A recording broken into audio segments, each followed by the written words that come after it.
Lately, we've been seeing people walk away from a long-held belief because of a single image or message that hit home immediately. People like Tucker Carlson, Marjorie Taylor Greene, people you would have never thought. And immediately upon that happening, here came the purity police. People are asking, is it awful that it took them this long to see the truth? Obviously, yes, it is. And that's very frustrating. I validate that.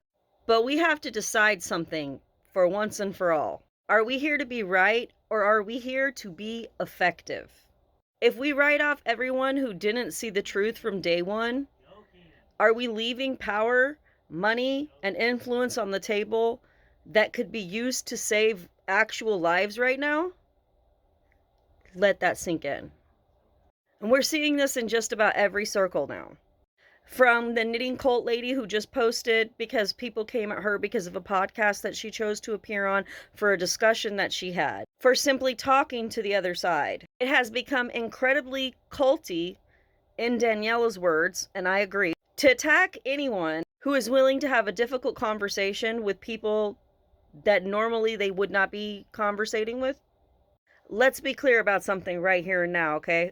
Park Rose Permaculture also talked about that. People talking about different musicians that people have tried to reach out to see if maybe they could be pulled over to do something to make a difference in a way that otherwise maybe the people that are trying to organize could never actually reach. People who are accused of being a Zionist and then all of a suddenly that's it. There's no opportunity to actually vet and see if that's true. But I want to be clear about something. Attacking the bridge builders doesn't move a cause forward. It just isolates us, and then it causes infighting and for the cause to fall apart. You definitely cannot change a mind that you refuse to talk to. And if we just aim to destroy everyone who isn't already perfect, we're going to end up alone in a burning house. As Park Rose Permaculture recently pointed out, this isn't just about becoming best friends with these people. It's not even necessarily fully trusting them. I'm certainly not going to endorse. It's about recognizing the moment, though, when the rose-colored glasses have began to come off. When someone comes forward and says, I was wrong, or how can I help? That is an opportunity for us. If they have the resources and they are willing to pool them for the greater good, it is a tactical error to shut the door in their face. In the struggle for survival, the old saying holds, the enemy of my enemy is a comrade. History is full of these pivots. Oskar Schindler was an SS supporter. If the activists of his day had decided he was too problematic to engage with, 1,200 people would not have survived the Holocaust. We aren't looking for people who have never been wrong, because we've been wrong too. Be real. Be so fucking for real. And don't tell me that you've never made any mistakes. We aren't looking for people who have never been wrong, and be so fucking for real, and don't sit there and act like there aren't people on our side that haven't been wrong, who are sitting there and excusing things and forgiving things that are truly, in my opinion, unforgivable.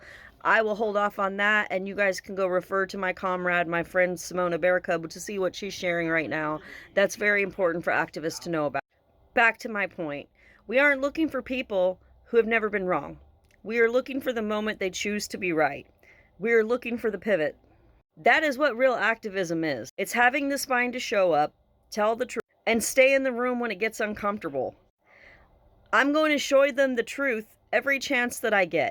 After that, it's up to them to choose who they're going to be. But I'm never going to stop shining the light on the truth, no matter who is standing in front of me or what they purport to support. Period. And this is just maturity and wisdom, because this is about tactics. We're not asking you to forgive people or become their best friend.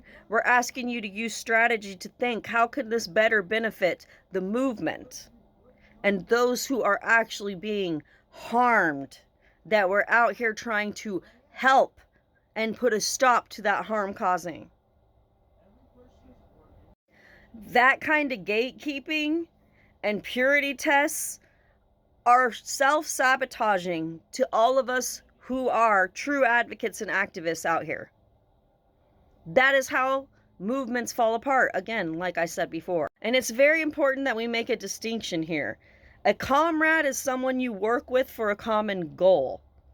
That is not the same thing as a friend. And sometimes, yes, comrades can become great friends.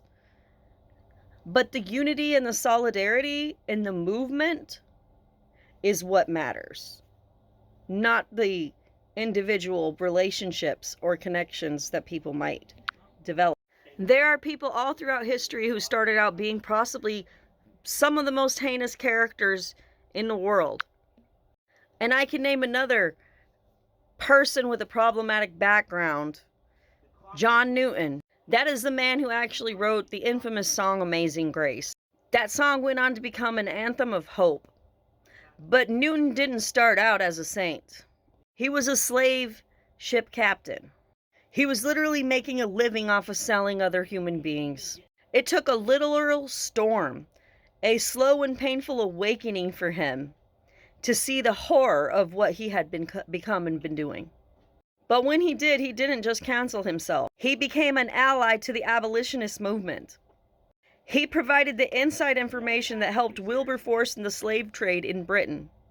They ended it. If the abolitionists of his time had said to him, "You were a slave trader, we don't want your help," they would have lost a key weapon in the fight for their freedom.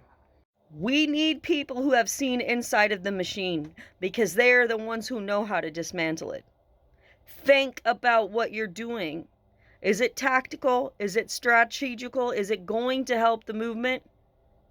And don't come at people like me sideways trying to tell us how to operate, especially when we've been in the activist field longer than you.